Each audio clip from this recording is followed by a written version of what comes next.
आज हम कोलोरॉ में बेसिक कर्व कमांड अप्लाई करने वाले हैं। उसके जो सब कमांड्स हैं उन सारे कमांड्स के अंदर हम वर्किंग करने वाले हैं।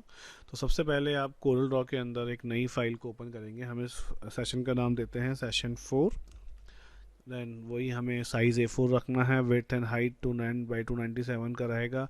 रेंडरिंग का जो रेजोल्यूशन है DPI वो 300 हम रख के चलेंगे। एंड देन ओके ओके करके हमने स्टार्ट किया। एंड देन फर्स्टली हमने कमांड लिया बेजियर कर्व आप देखेंगे साइड में जो टूल बार है उस पर आप जब आप फ्री हैंड टूल बार पे आप क्लिक करते हैं तो यहाँ देखेंगे बेजियर टूल है। बेजियर टूल को आपने क्लिक किया।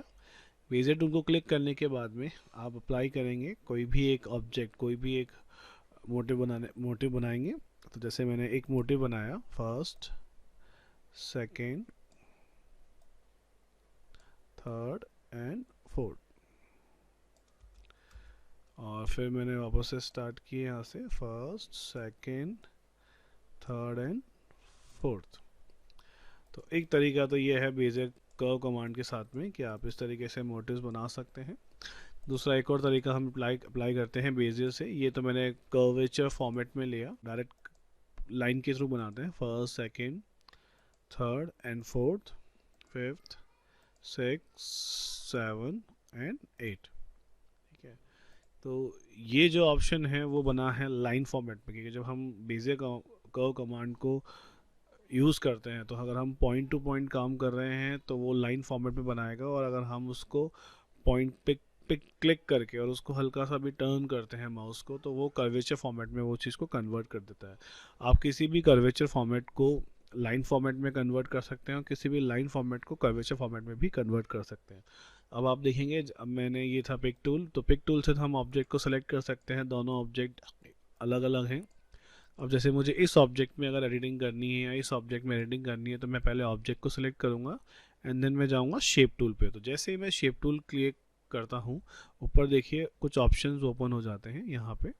तो अब सबसे पहले, क्योंकि ये जो ऑब्जेक्ट मैंने बनाया है वो लाइन फॉर्मेट में बनाया है, तो मैं इसको सबसे पहले कन्वर्ट करूँगा कर्व फॉर्मेट में, क्योंकि अगर हम लाइन में कुछ एडिटिंग करते हैं तो वो लाइन के थ्रू ही होती है, वो स्मूथ फॉर्मेट में नहीं होती है, आर्चिस फॉर्मेट में नहीं होती है। तो अगर आपको स्मूथनेस या कर्वेचर चाहिए तो सबसे पहले इस ऑब्जेक्ट को लाइन की जगह कर्व फॉर्मेट में आपको कन्वर्ट करना पड़ेगा। तो आपने इन सबको सेलेक्ट किया, सारे पॉइंट्स को सेलेक्ट किया एंड देन राइट क्लिक किया। राइट क्लिक करेंगे तो कुछ ऑप्शंस यहाँ पे आपके सामने शो होंगे। तो अभी मुझे लाइन को कन्वर्ट करना है कर्व के अंदर, तो मैंने टू कर्व पे क्लिक किया। टू कर्व पे क्लिक करने के बाद में जैसे आप किसी भी पॉइंट पे क्लिक करते हैं तो आप देखेंगे यहाँ दोनों साइड में एरोज़ बन के आ चुके हैं। तो आप एरोज़ के थ्रू उसके कर्वेचर को चेंज भी कर सकते हैं इस तरीके से। अब जैसे मैंने इस ऑब्जेक्ट पे क्लिक किया तो मैं अगर कर्वेचर के थ्रू एडजस्ट करना चाहूँ तो मैं कर्वेचर के थ्रू भी एडजस्ट कर सकता हूँ कुछ इस तरीके से। जैसे कि मैंने यहाँ पे क्लिक किया।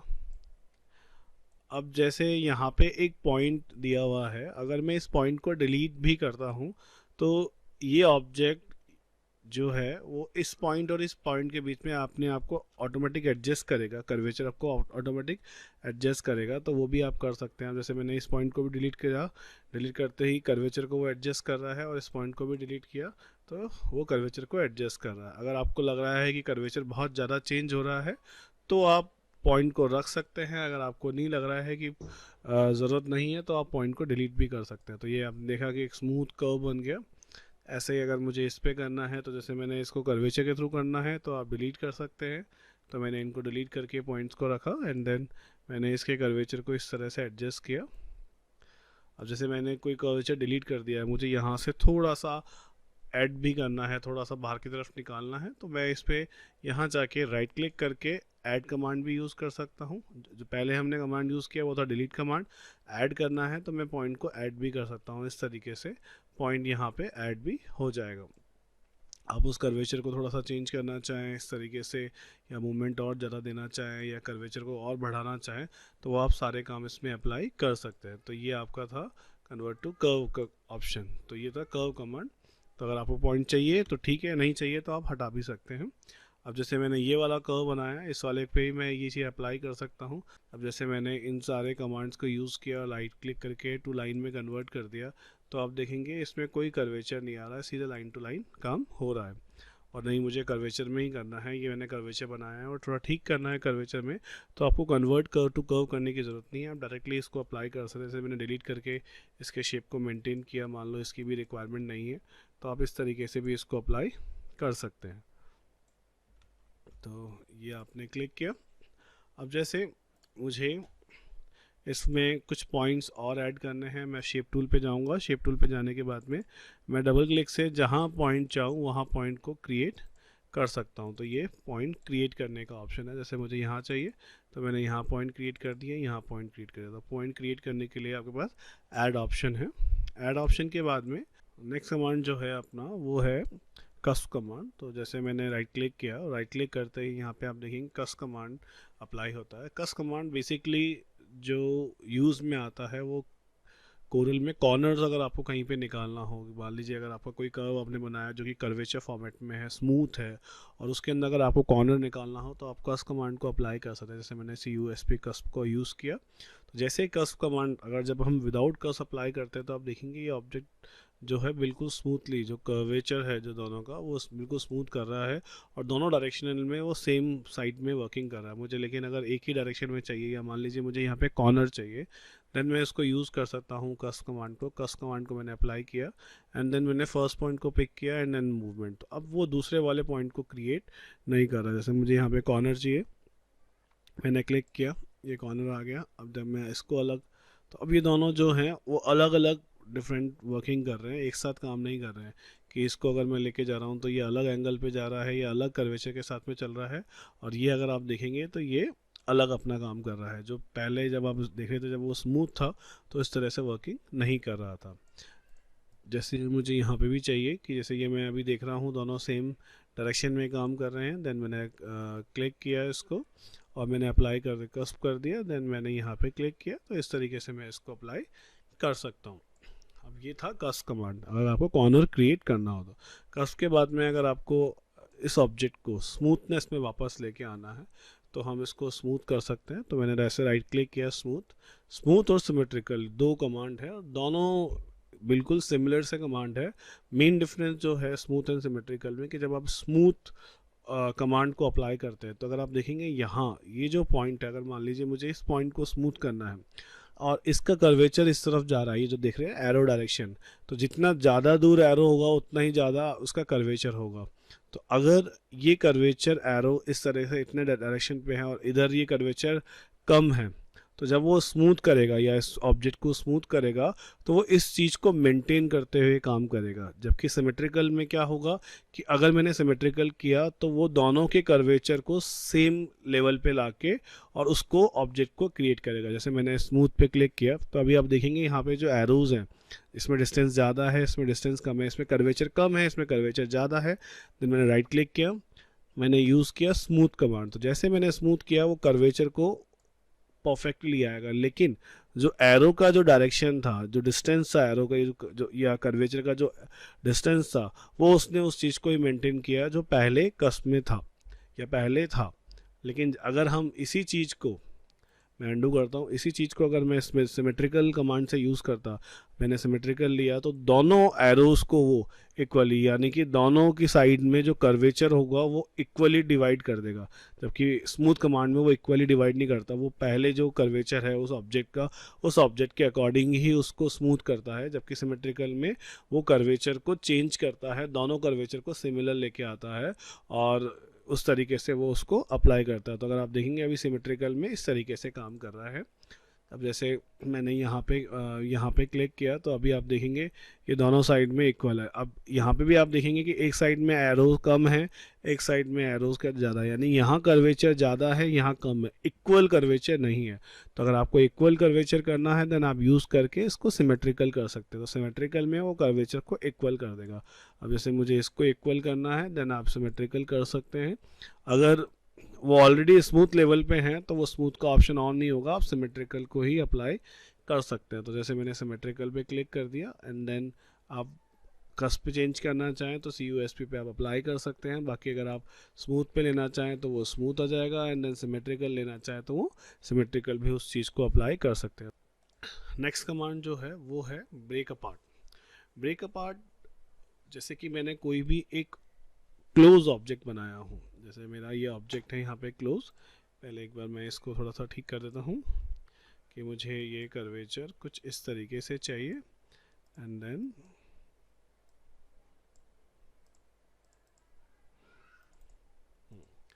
अब जैसे मेरा ये दो ऑब्जेक्ट हैं, या मान लीजिए मुझे इस ऑब्जेक्ट को यहाँ से ओपन करना है, मतलब इन दोनों लाइंस को मुझे अलग अलग करना है। दोनों लाइनों को अलग अलग करने के लिए आप शेप टूल पे जाएंगे। सबसे पहले आपको ये जो दो कॉर्नर्स हैं जहाँ से भी उसको ब्रेक करना है, मान लो मुझे इन दो कॉर्नर से इसको ब्रेक करना है, तो सबसे पहले आप कॉर्नर को पॉइंट को सेलेक्ट करेंगे एंड देन राइट क्लिक करके यहाँ पे एक ऑप्शन दिया हुआ है ब्रेक अपार्ट, ब्रेक अपार्ट पे क्लिक करेंगे। जैसे आप ब्रेक अपार्ट पे क्लिक करते हैं, देखिए पहले जब आपने देखा कि यहाँ पे जो ट्रायंगल था वो सिंगल ट्रायंगल आ रहा था, लेकिन जैसे ही मैंने राइट क्लिक करके ब्रेक अपार्ट पे क्लिक किया, मैंने ब्रेक अपार्ट पे क्लिक किया तो यहाँ पे डबल ट्रायंगल आ गया। इसी तरीके से आप यहाँ पे जाएंगे, मैंने क्लिक किया, यहाँ पे राइट क्लिक किया, ब्रेक अपार्ट पे क्लिक किया, तो ये ब्रेक अपार्ट हो जाएगा।